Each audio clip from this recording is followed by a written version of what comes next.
السلام عليكم متابعينا. من منا لم يشاهد ولو صدفة مقطعا فكاهيا في مواقع التواصل الاجتماعي للمرحوم التيك توكر الجزائري حسني الذي غادرنا إلى الأبد بعد معاناته مع مرض السرطان.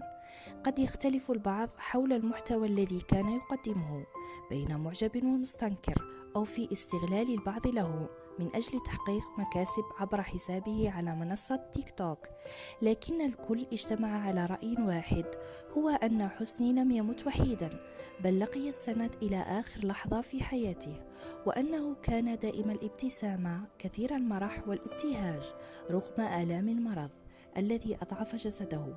فلك أن تتخيل أن حسني كان هكذا قبل إصابته بالمرض الخبيث، رحمه الله وغفر له، إن لله وإنا إليه راجعون.